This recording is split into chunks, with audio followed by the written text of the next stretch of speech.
Thank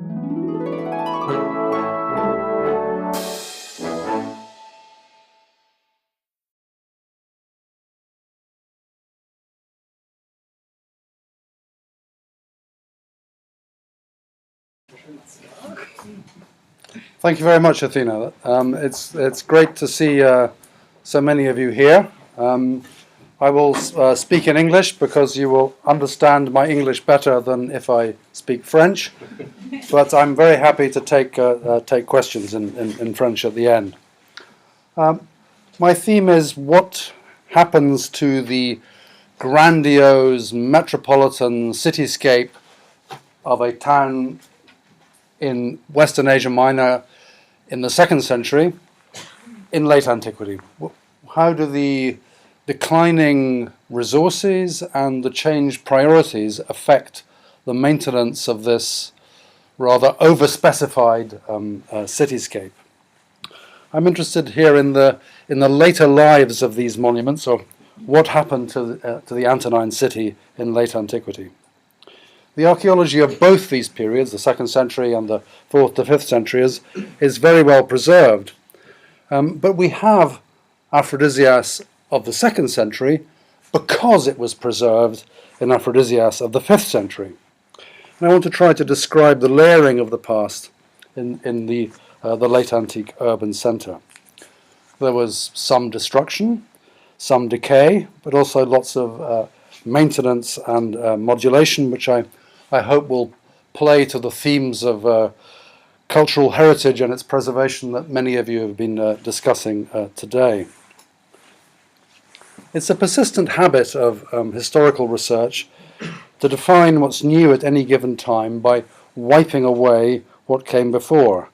Each period thus makes a more or less new and distinctive contribution. But history and experience are not really like that at all. We have instead, in antiquity, as in our own lives, a long accumulation to which new things are added that have to make sense alongside still existing ones. Indeed, the monuments compress time in a way that elides, that gets rid of much of the apparent novelty. So we're dealing with maintenance, reconfiguring, adapting, converting. The past is cared for, but remains active. The contemporary has to negotiate and compete in the same cultural register as the old. Now, as a model for material history, this is all very easy to say, easy to understand. It's much less easy to describe its detailed texture, how things move forward together, where you keep everything that came before alongside what's new. It's quite a difficult project to describe in archaeohistorical terms. But Aphrodisias is at least a good place to try. On the screen now you see an Antonine monument, the so-called Tetrapylon, and a Theodosian governor on the right, both on display at the same time throughout the 5th century. Both were part of the same visual culture, the same symbolic activity carried out in carved marble, and the Tetrapylon on the left was restored round about AD 400 by someone just like that on the right, sorry. Old and the new together. One can run this theme through lots of different registers: numismatic, epigraphic, sculptural, architectural. So there's an early capital on the left and a late Ionic capital on the right. But both are visible at the same time, both active in the same complex. We as archaeologists fasten in on the typological and stylistic differences, which were not felt in the same way by the users of these things in the 5th century AD. Portrait heads, old then new. Old at the top, new at the bottom, if you like. But these, again, are seen together, part of the same culture of carved marble figures. Aphrodisias has good archaeological context for data of this kind. both old statues reused and new statues in old style. I'd just like to start with Aphrodisias is known for producing lots of very fine things like this, and it's also known for producing lots of new stuff like this. So I thought I'd just start off by showing you some new things that fit into this theme of old and new. So first of all, recent excavations on a major avenue at Aphrodisias. We excavated in 2011 this exciting, high-quality, early-looking Himation statue, but it's clearly made in probably the early 1st century AD, but it has a long life, like so many of our statues. It has a very distinctive kind of cutting in its neck that shows it was used in late antiquity for a new portrait. So the Himation format, what to us as archaeologists looks like an old, from the perspective of the 5th century, looks like an old costume, remained meaningful and effective and not marked particularly as old.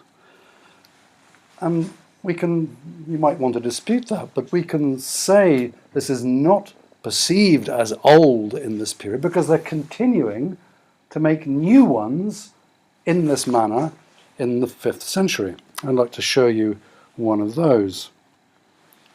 So on the same street in 2012, round about here, that's the entrance to the Sebasteon, we found a medieval platform of the 9th century. This is an area of clearing up after the late Roman collapse and the beginning of medieval life, and they're using statues from nearby as foundations.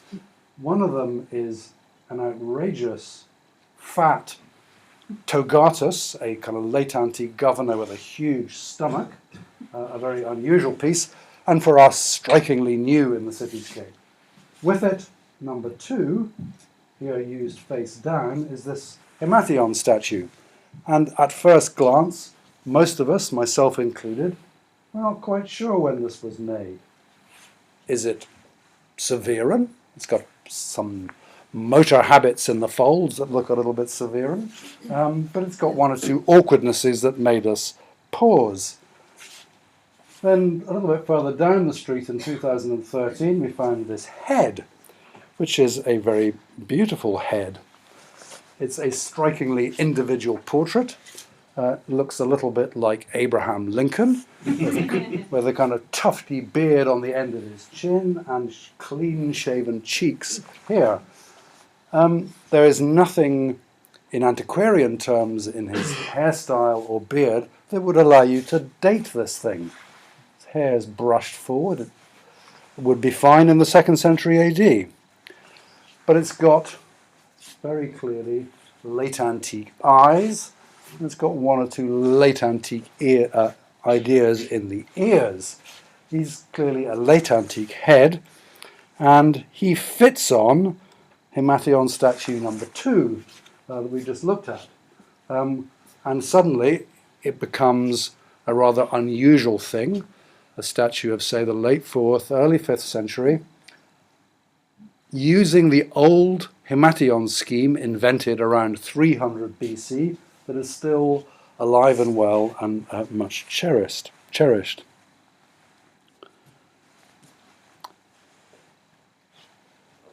So what's old and new for us in archaeological terms was not old and new in historical terms in antiquity. Okay, a very quick introduction to Aphrodisias. It's located off the Meander Valley, up here on the river Morsanos, very fertile. Its regional neighbours, you can see some of them here, Laodicea, Antioch on the Meander. This is a very rich and prosperous part of the province of Asia. The city was well known for two things, for a famous cult of Aphrodite and for its marble carvers. And it's known now for those two things and for being astonishingly well preserved. You see it here in an air view from the early 1960s, when the modern village was still on top of the site and the new village was being laid out unfortunately right on top of one of the cemeteries. You see the well-preserved city wall circuit, which we'll look at again briefly. It was a late Hellenistic gridded town, laid out in a kind of drawing board manner, with a halo of domestic gridded housing around about a textbook monumental centre with units of the town laid out according to the grid. This grid was laid out sometime in the late Hellenistic period, maybe the 1st century BC, and then built up over the first 2 centuries AD. And these buildings of the city centre and the stadium at the top here are extremely well preserved. Let me just introduce a couple of these. So the stadium on the left, best preserved stadium in the ancient world, a useful thing. The Tetrapylon on the right, a purely display useless thing that marks the entrance to Aphrodite's domain. The Temple of Aphrodite had a statue in it that looked like that on the right. This is the divine centre around which the early political community was formed. There's a big theatre with a long history where the demos met, and there's a beautiful jewel-like covered council house where the local elite met that ran the show. We'll come back to these buildings later. Most citizens could enjoy life in the vast baths like this, one of the great popular public facilities. We'll come back to that too. And the urban centre is made up of these huge colonnaded squares with those Ionic columns we looked at earlier going around it. The city required over a kilometre, the city centre required over a kilometre of Ionic colonnade of this kind. This is an outrageous Versailles-like pool which we've been excavating in recent years. This is citizens' space. These public spaces were equipped with honorific statues of local notables in staggering concentrations. I'll just show you a few typical Aphrodisian portrait statues of local notables of the 1st and 2nd centuries. They were congregated in honorific hotspots around town. You can see them very clearly: the theatre, council house, baths, and this gate here.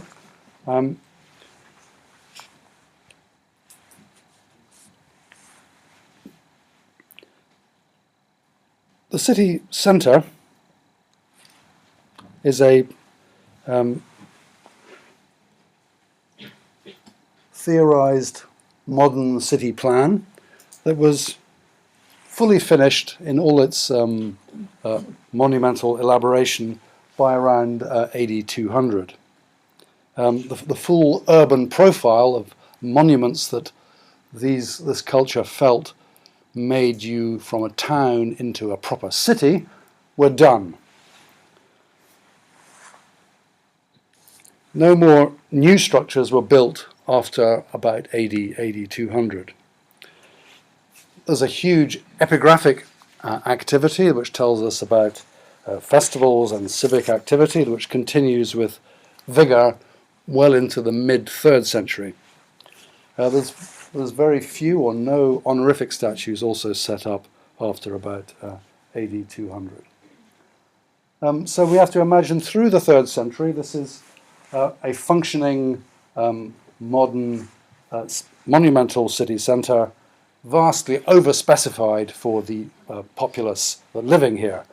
Population of some place like this, 8 to 12,000, something like that. Tiny in modern terms, tiny, but with grandiose aspirations. In the 3rd century, the story of carved marble moves to the cemeteries. Something that's probably generalizable, can be made general, but is particularly well documented at Aphrodisias. There is a very sudden surge of the making of big tombs and marble sarcophagi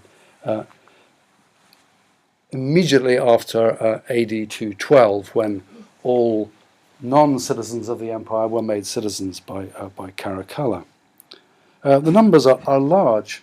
At Aphrodisias, we have a database where we log all the sarcophagi and bits of sarcophagi, and every year one or two things like this appears from the fields around the city. Our database has more than 700 pieces in it. That is going to give you a total number of surviving sarcophagi, say a minimum of 400 to 500. An outrageous number. How many sarcophagi does a city like this need in the 3rd century? They concentrate in the period between 200 and 250.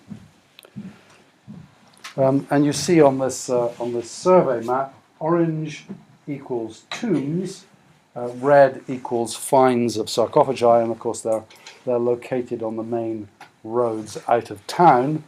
That's the poshest cemetery on which the modern village was put.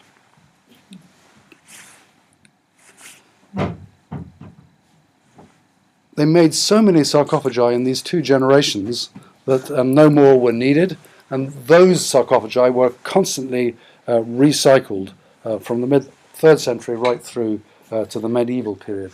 You see clearly this one here was used for one person, then it's got someone else's name, Elpidiou, written on the lid. We can trace first use, second use, third use, often medieval use as well.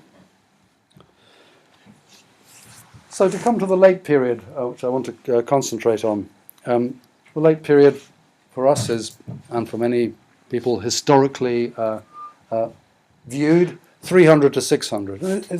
Both of those dates are surprisingly strong, both historical and archaeological terms. At Aphrodisias, it's the period that Aphrodisias becomes the capital of the province, the capital of the province of CReA, and we have immediately, with the arrival of the governor, an extraordinary document. He thought it was a good idea to inscribe the whole of Diocletian's Edict of Maximum Prices, issued in 301, across the facade of the civil basilica, in Latin, a language that probably only 2 or 3 people in the whole city could read. Typical governor making his mark. At the other end, we argue back and forward in the Aphrodisias team whether Aphrodisias has a hard or a soft end, like a hard or a soft Brexit that people in Britain are talking about all the time these days. We are unable to decide whether Aphrodisias gets into serious difficulty, as it does in the early 7th century, because of external forces, invasions, plagues, massive earthquakes, or whether there's a much softer end. There's good arguments for both sides. I show you a typical archaeological argument for a soft end. A lot of the monuments at Aphrodisias, when excavated carefully, and this will be familiar to many excavators, we find that the major architecture has fallen down not on the use level, which would imply sudden disaster, but onto a very thick pad of earth, in this case about this, deep in some places it's much deeper, implying that this column stood for 100, 150, 200 years before the column came down. So in other words, there was a long period when all the monuments were still standing, the population had gone, and earth accumulated.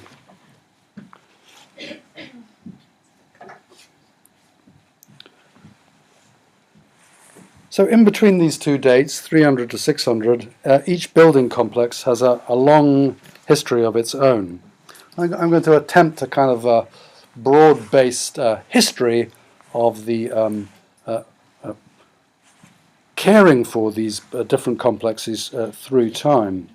We can do it roughly on archaeological grounds. We've also got really good epigraphic evidence that not only gives us dates, but it also gives us very precise agency about who is carrying out the caring, maintaining, modifying, and tearing down of buildings and monuments.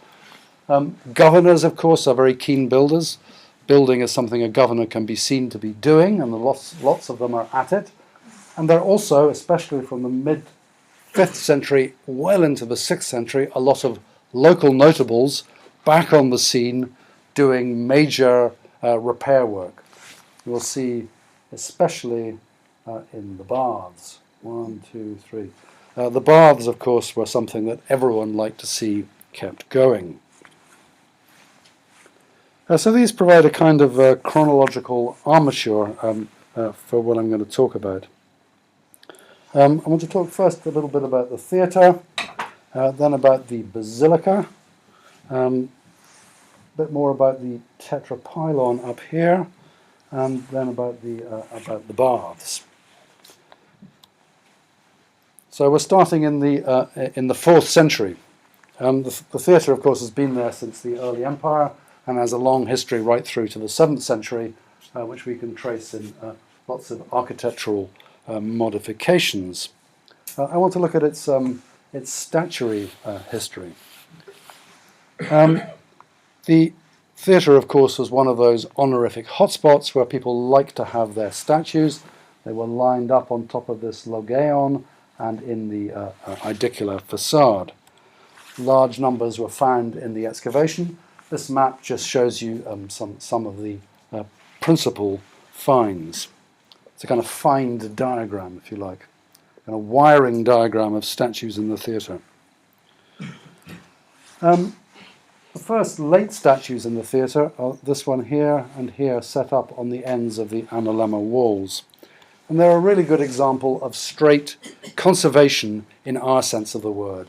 That's to say, old monuments which have been lovingly restored and set back up with their original meaning.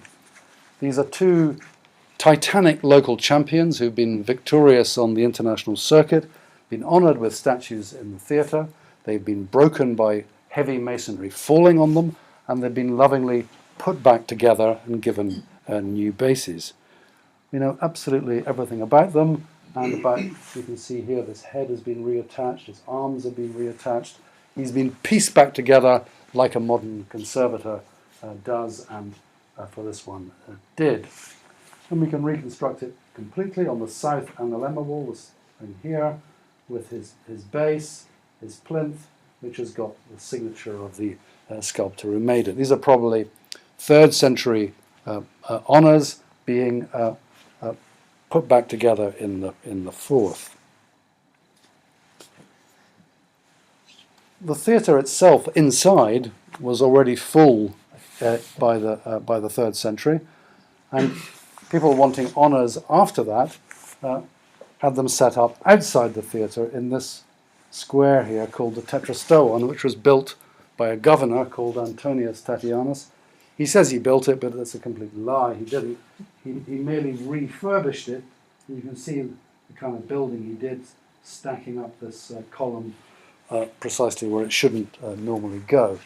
He redid this area and turned this colonnade here into a kind of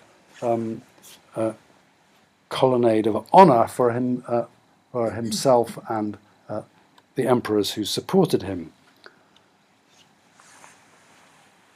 That's this colonnade here, and there's cuttings for 7 honorific statues, of which we can reconstruct 4. That's going to show you 2 of the mid-4th century, set up by this governor Antonius Tatianus. He set up statues of Julian and Valens, and they're rather interesting from the point of view of how one made statues in this period. So there's a view along the base. That's Julian's base there, and that's Valens' base there. Both reused bases upside, this one upside down. They look like this. These are typical spolia monuments, that's to say, new honours put together out of an assembly of cannibalized pieces. We, of course, love to recognize Julia Claudian head, Antonine Togatus, reused Ionic column base, reused column another reused Ionic base. We recognise all those things, but it's to me very doubtful that these monuments were read in this way at the time. These were incredibly effective and imposing things. What's interesting is that they are making the new statues out of old togati. And that seems to have been, through the 4th century, up until the late 4th century, the main way of making new statues was to use old himation and old toga statues. Not because they look old, but because they are still current and effective. This was a very carefully crafted sequence. You see, this is the base for Julian, and you can see the governor's new paving takes up the broken corner of the reused block. The paving slab has been cut to fit it. That's a reconstruction of the four statues.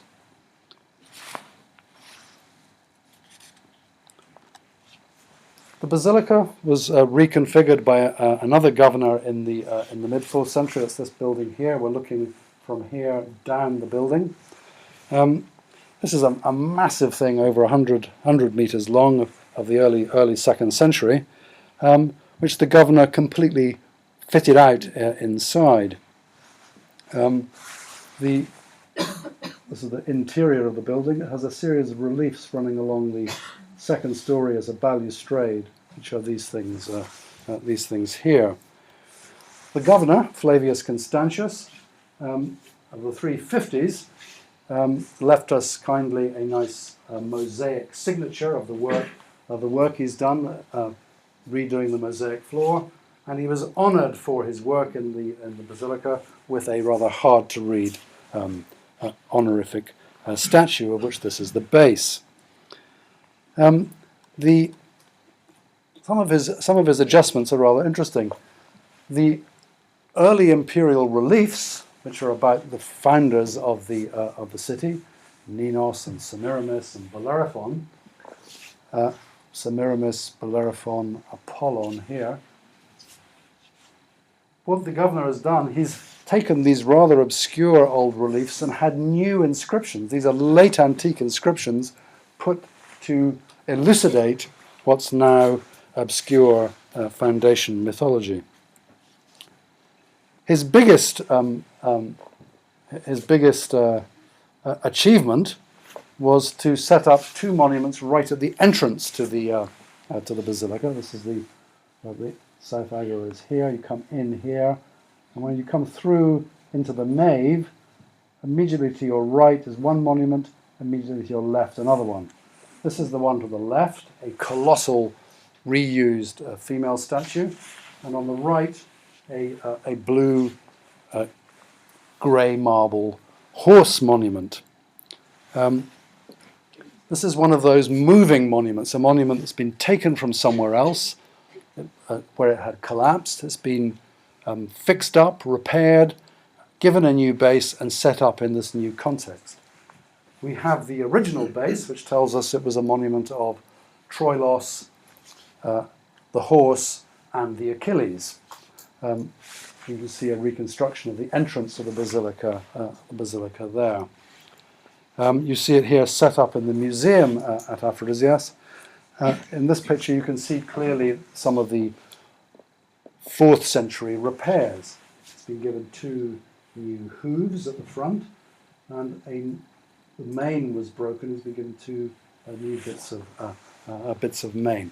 This is a very careful, highly skilled conservation job, where the governor has been able to buy this from probably a local workshop, that's taken the horse in, fixed it up, and sold it out again for a new purpose. This was a very common practice in late antiquity, and we can follow its stages with some clarity. The same governor, Flavius Constantius, really made a big mark in the city by building a grandiose set of city walls, 3.5 kilometers long, faced with beautiful marble spolia in rather a handsome short and tall pattern. Has to be said, Aphrodisias faced no external threat that any historian can find in this period. It's merely one of those projects that the governor does in order to be seen to be doing something, to make his capital a proper capital, and perhaps also to clean up a lot of the fallen masonry, especially from dilapidated tombs around the division between the living area and the cemeteries. A lot of this marble facing is made up of blocks from tombs, which of course are right next to the line of the wall.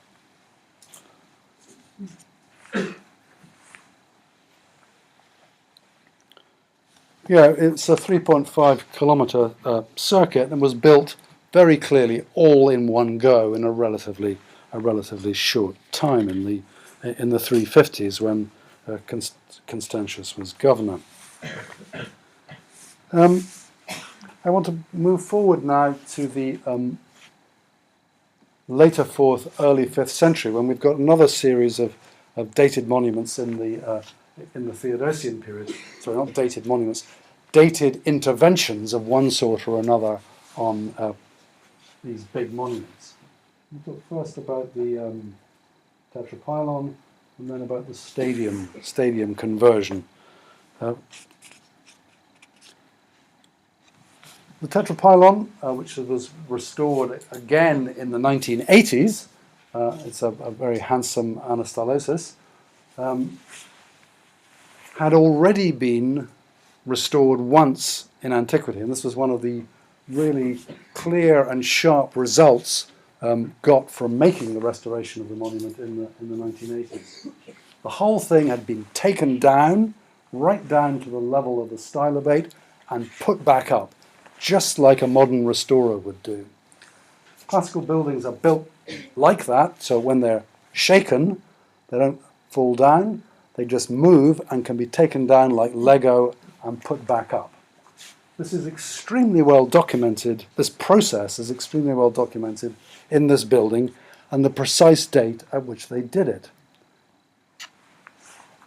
Right underneath this pedestal, when our architects were lifting these pedestals up to reset the stylobate for the restoration, they found two coins.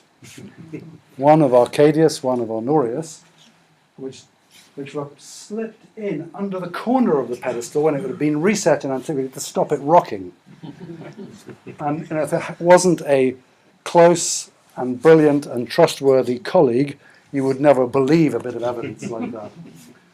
I was so doubting, I even got the coin in question out of the museum depots and looked at it myself. Here it is. This dates this far-reaching restoration project to around AD 400, the early 5th century. It seems to have been done at a period when the temple, which this is in a sense the entrance to the temple of Aphrodite, was still in operation, or at least not yet converted. So it's a piece of pure heritage conservation. The Tetrapylon is a proud and magnificent marker on our landscape. It's gotten out of shape. We need to fix it. Later on, when the Tetrapylon was still in use, but when religious sensitivities had become a little more accentuated, the building had to be treated like others were by the engraving of a cross. That red cross, of course, is on the PowerPoint, not on the building. But underneath it is an engraved cross which obliterates a figure of what to late antique figures look like an Aphrodite jumping out of a calyx. The stadium was converted again at exactly the same time, AD 400, early 5th century, into an amphitheatre. Roman-style games had usually been put on in the theatre, but with the demise of traditional Greek games, naked Greek games which the bishop didn't like, the stadium was up for redevelopment. And a stadium, so this is a very common conversion in stadia in the Eastern Mediterranean, building a wall across here and putting in refuges and safety features. But here, this is precisely dated by some coins found in the mortar of the amphitheatre wall and by a little hoard, a little purse of coins left by one of those arena attendants again of that late 4th, early 5th century date.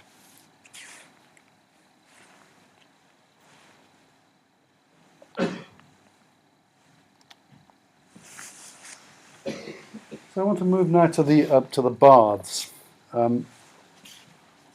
We're looking in both these views in the direction of the arrow. The baths are here.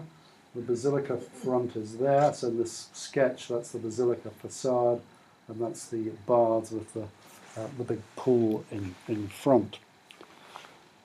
Now the baths were kept going.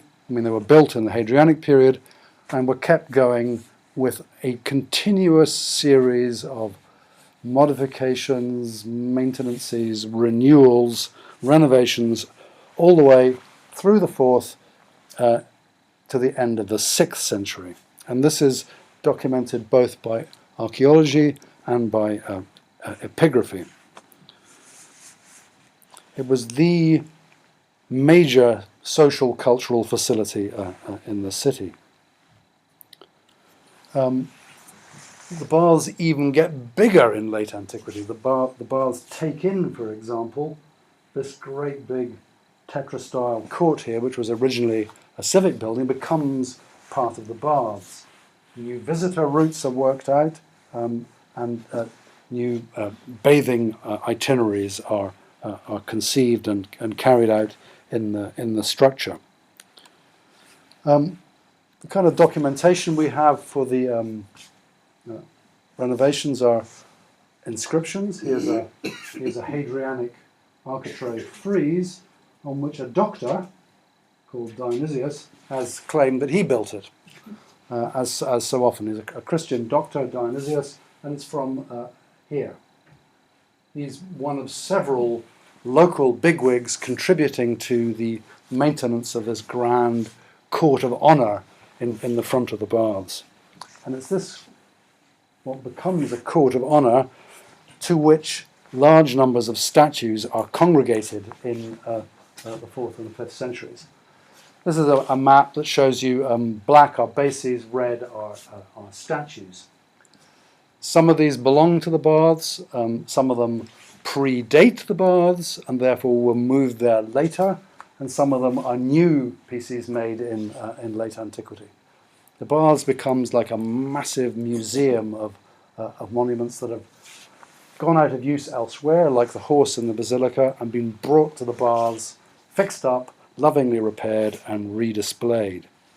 Things like this astonishing statue of a Hellenistic-style fisherman. Particularly intense statue practice can be documented in this West Stoa here. And we're looking now from the north to the south. A massive quantity of architecture, sculpture and epigraphy was found in the Stoa. It is incredibly dense and rich. Here were found some of the most famous late antique pieces of statuary from Aphrodisias, even down to the famous Brussels head here, which you see in a very fine cast, which the Ashmolean Cast Gallery is very grateful to have received from the museum here. Thank you, Cecile.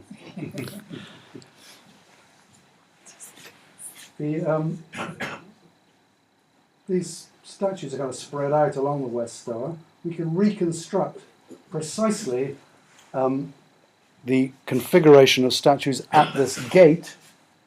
There's a gate which takes you from the West Stoa up and into the court of honour in front of the baths. This gate looks like that, and in front of each of its pedestals was set up a statue of a Theodosian emperor. Now, one of these emperors is extremely well known, and he's in every single book on late antique sculpture, because he's seems to be identified and as a fixed point. He's this one here, usually called Valentinian, I'm afraid we don't know who he is. We know he's one of the Theodosian emperors, and he's of this precise date. But there's 3 of them surviving, 4 bases, and they have this precise context that you see in this reconstruction. It's in this period we start to get these new distinctive late antique costumes.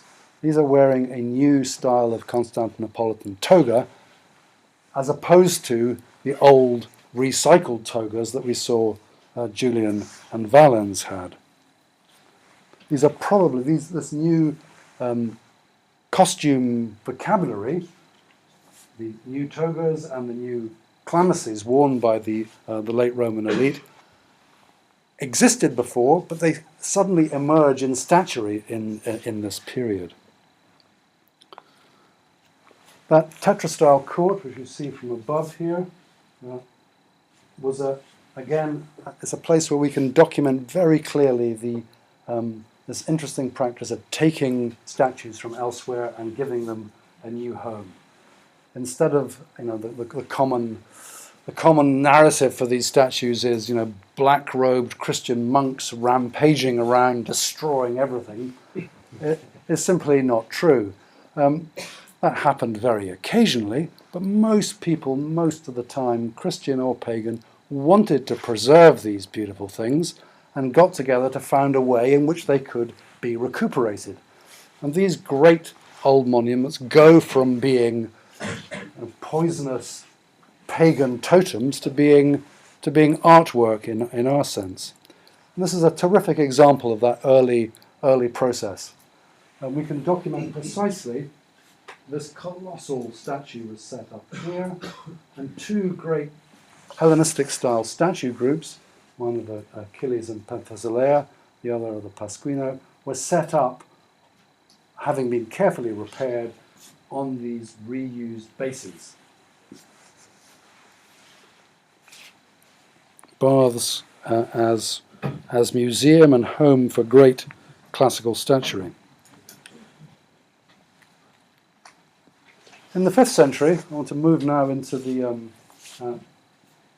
later 5th century and the 6th century. Religious anxieties and archaeological events inspired by religion become visible. In the Bouleuterion, the council house, which you see here, underwent a very far-reaching conversion and maintenance in the late 5th century.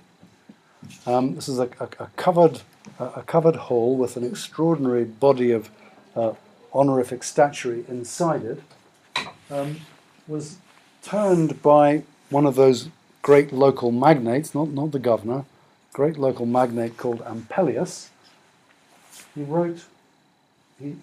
dug out the orchestra of the council house, took out the first 3 seats to make a kind of sunken orchestra pit, like in a theatre, and he then backed it with marble slabs, and he wrote a nice little text message for us along the front lip of the stage right here, and that's the text here.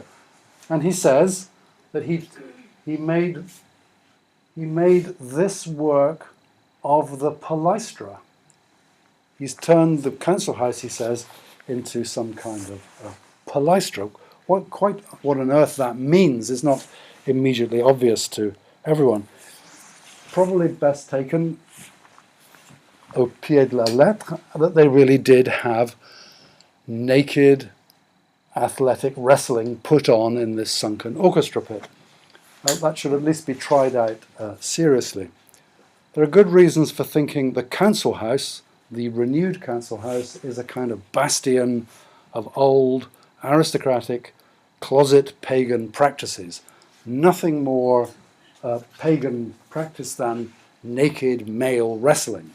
Moved from the festival context in public to a much more limited audience in the council house.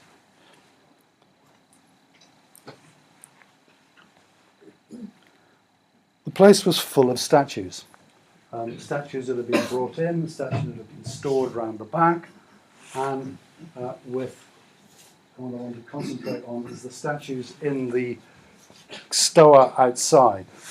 The council house fronts onto the Agora, the main square of the town, and this is the most prestigious place for statuary. And we've got 1, 2, 3, 4 statues with their bases in situ, and their statues, all 4 statues, found fallen off their bases directly in front.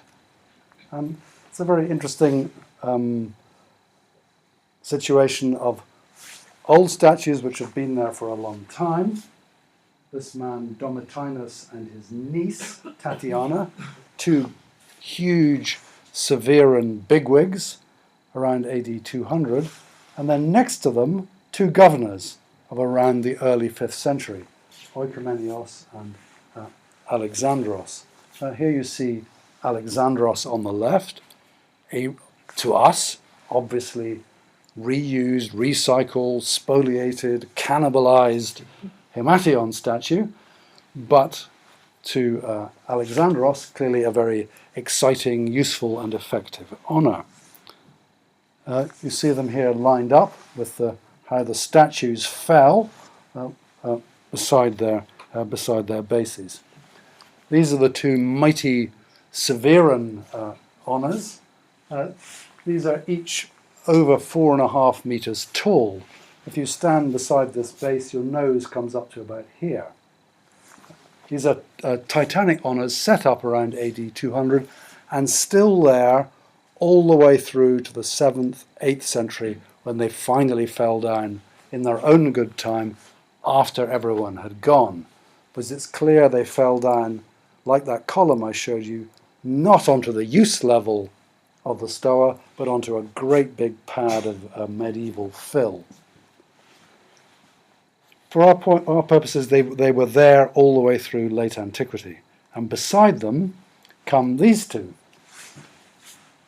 We immediately see the reused Hemation and the brand new Chlamys statue as something distinctly different and, I guess we'd probably say, better.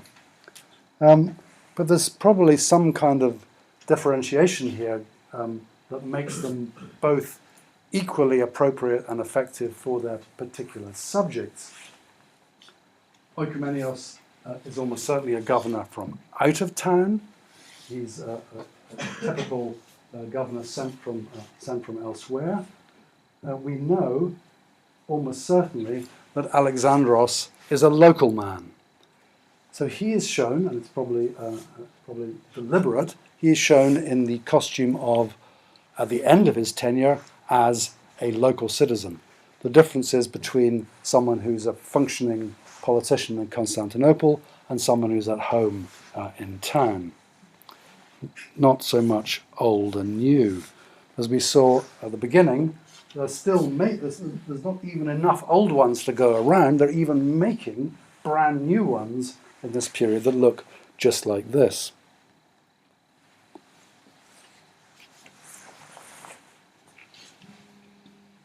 In the late 5th century, early 6th century, this whole complex, which we're working on at the moment, the so-called South Agora, was given a far-reaching makeover by 2 great benefactors, a governor called Dulcitius and the same local bigwig, Flavius Ampelius.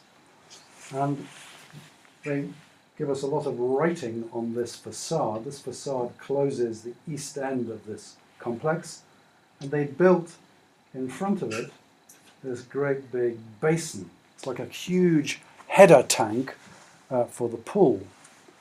They also did a lot of work on this facade. It's a humongous 2-story Baroque facade, which, just like the Tetrapylon, they took down and put back up again exactly as it was. A massive engineering job. Again, the statuary, massive amount of high imperial statuary was found here, but since a lot of it predates the time in which the facade was built, it's clearly been brought here from elsewhere. And we're not looking at any original statue program of the 2nd century. We're looking at a late antique reconfiguration of the statuary stock according to Dulcitius and Ampelius's taste. This is the head of this guy here. Their remodeling of this area is quite extensive. It's here that were found a long series, some 40 meters worth, of parapet slabs reused in some configuration with the basin. They got 4 subjects: giants, centaurs, Amazons, and some Trojan subject, and they were found. This is a kind of find diagram of that basin. Those reliefs are the red slabs. You can see they've got something to do with the basin. The green squares are little Eros pillars, which go between the slabs. You can see here. These two were found in situ. Relief, Eros pillar, relief. And they show us exactly how this whole thing went. And we can reconstruct the full thing. This is the short end, Eros pillar, and 2 reliefs. They were found on top of the basin wall in position. An Amazon relief and a Centaur relief. And that's a reused Sebastean relief. Part of the Sebastean had fallen down at the point this was put up. We have just about the whole thing, some 35 meters across the front, and we can put the whole sequence of reliefs and Eros pillars in situ with a statue in the middle. The statue is very interesting. Exactly on the axis. This base built into the basin wall is for a governor of around AD 300 and has on top of it a statue of a Hellenistic style thinker of around AD 100. What did it mean around AD 500? Well, it's no longer clearly an honor for the governor. This is presumably plastered over, and it's been reused as an honor for somebody else important in 500, whether Dulcitius or Ampelius, somebody like that. You can see the head has been chopped off, the original head has been chopped off, and it's got one of those typical quick change cuttings that are common in late antiquity. So there he is again. That's half of the basin.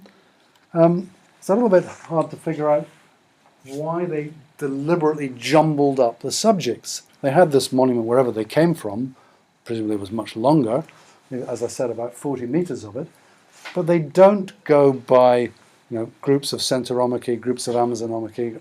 They're all moved around in a rather strange way.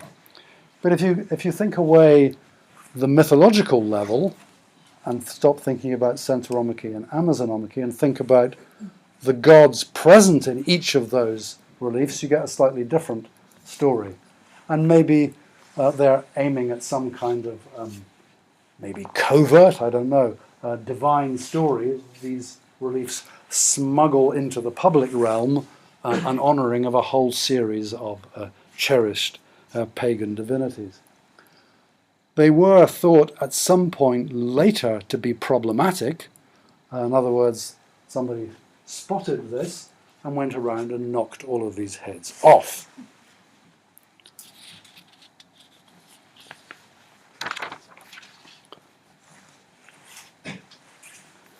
Finally, religious conversion, the thing we perhaps expect most. The Temple of Aphrodite remained in use up to the early 4th century. It remained standing, protected, perhaps with its votives, perhaps with its cult image, we don't know. through the 4th century, without any public cult going on from the Theodosian period, which of course is banned. And we're looking for the point at which the Christian community and the local bishop are strong enough to turn what is the definition of the Aphrodisians' identity from a temple of Aphrodite into a Christian church.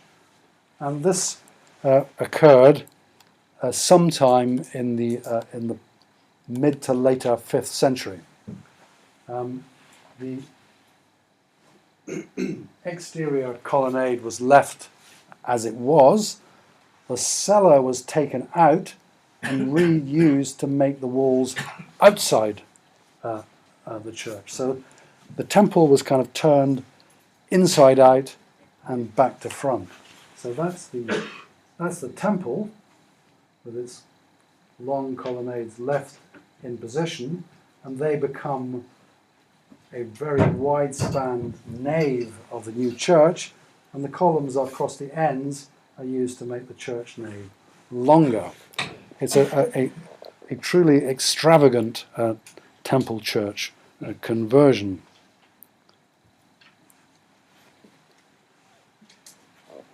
The date of the conversion is interesting. We used to think it was around about AD 500 based on numismatic evidence found here, but our latest research shows that probably this double narthex wasn't added till later.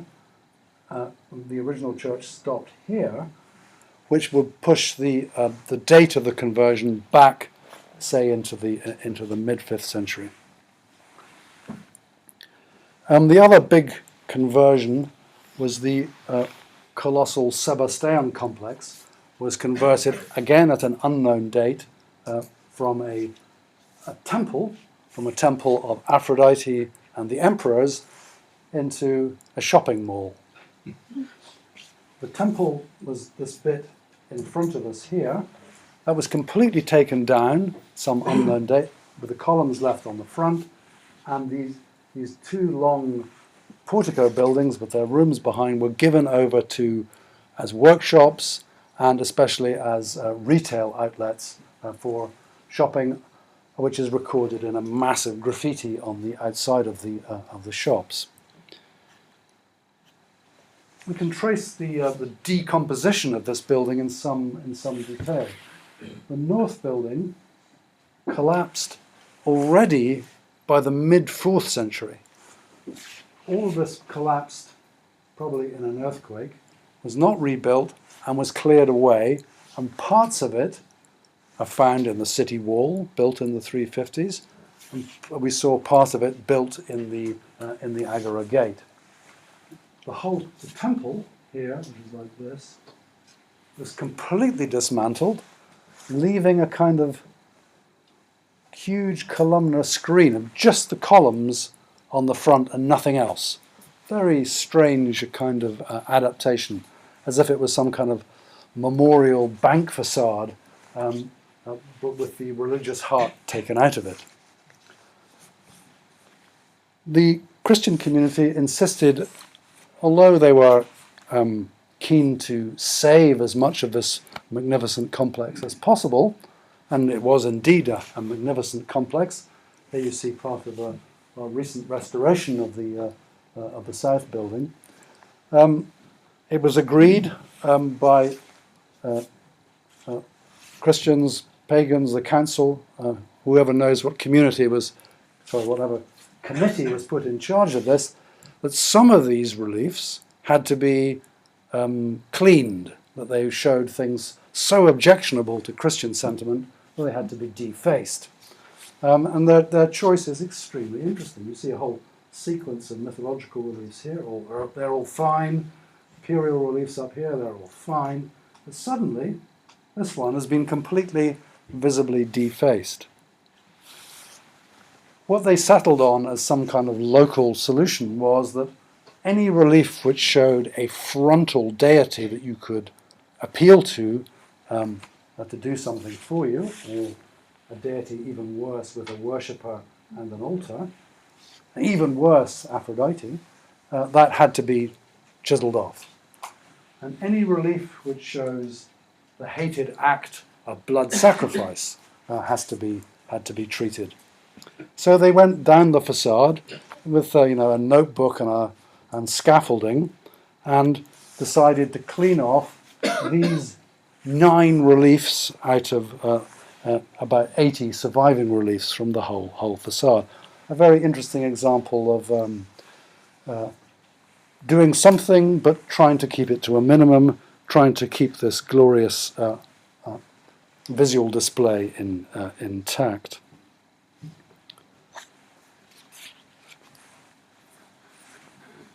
So, I'm just about finished. I would like to finish now. I don't know when these reliefs were defaced and the Sebasteum converted, but I would guess it's sometime in the later 5th century when these issues are still very hot.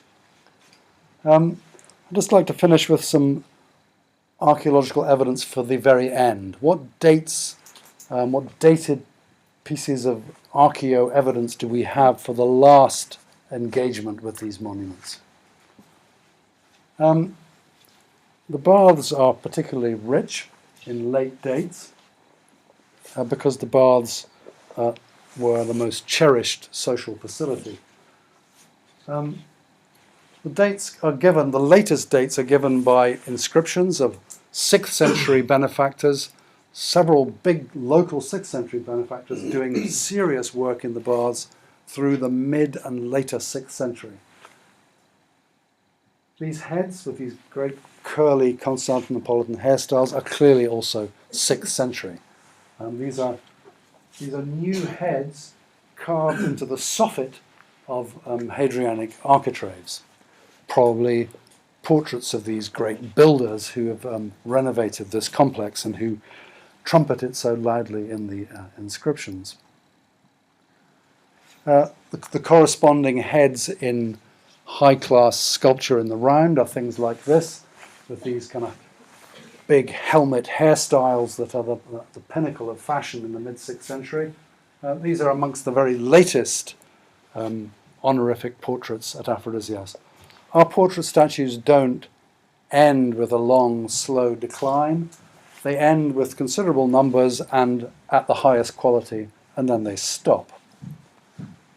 This one you can see is a probably early 6th century head, which has been lovingly restored and repaired. It has its own life inside the 6th century. Its nose was broken and has been carefully fixed. Numismatics gives lots of dates, and just this last season, just this last summer, we found what I think is one of the most extraordinary bits of evidence for life in the baths. We've been doing a huge restoration project on this great bathing complex to stop it rotting and make parts of it open to the public, and we've been repairing all the walls and floors as one does. This is a part of the collapsing floor jacked up on a hypercaust in the main caldarium of the baths here. And underneath this bit, which you see here, these floors have to be lifted up piece by piece and then relaid in a new mortar bedding. Well, underneath this bit of floor, again embedded in ancient floor mortar, is this coin. And it's a coin of Phocas, a coin of Phocas of 602, 610. That means in the early 7th century, someone still has the time, energy, money, and interest to relay a new floor in the Hadrianic baths at a time when large parts of the site are probably in ruins. That whole basilica we looked at, that had all collapsed irrevocably, probably by the late 5th century. Large parts of the Sebasteum were in ruins. But at the same time, they're still enjoying high imperial style bathing.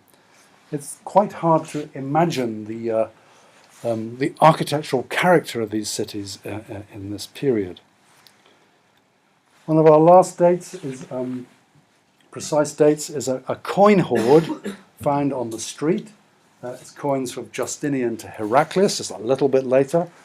The coin hoard was closed in AD 616 to 17, we're right in the period now of arriving Persians and Arabs causing mayhem across Western Asia Minor. And one can argue endlessly about whether these hordes and the collapse we're finding on the street is the result of invasion or the result of chronic urban decline with lack of interest at the centre. This is my last slide. It shows you our street excavation from taken at the end of last season, looking north past the Sebastian entrance up to the Tetrapylon. What the street excavation shows is, yes, there is this long, vigorous remodification of classical life through the 4th, 5th, and 6th centuries. But life, of course, didn't end as we might think with the urban collapse of the early 7th century. We are able to document a very vigorous medieval life all the way through, continuously from that coin hoard right through into the 11th, 12th century. Lots of the street porticos collapse, life begins again on top, and we have a lot of finds, massive glass workshops, factories of one sort or another. So I hope to have taken you from around about AD 400 up to the early medieval period. So the past was cared for. It was embedded in the present. It was not a distant heritage, but in compressed monumental time, it was still very much present and effective. We have the 2nd century city because it's preserved in the 5th century. Change through the period is not so obvious. There's no obvious trajectories to pull out of this, I think. In the background, there are, of course, tensions between the claims of the old gods and the Christian god, but that's only one aspect. It's, I don't think, the main driver. There's other cultural processes that shape the lives of these monuments, to do with the functions of the monuments. Can they be turned to new and useful uses? Are they important things for the identity and pride of a city? I guess the most important thing I would like you to try and imagine what life was like in a city like this in, say, the later 6th century, when a lot of things have come down, but a lot of things are also bustling and vigorous. There's still a lot of statuary, great art around, and vigorous life. So, not so much care of the past as living in the past. Thank you.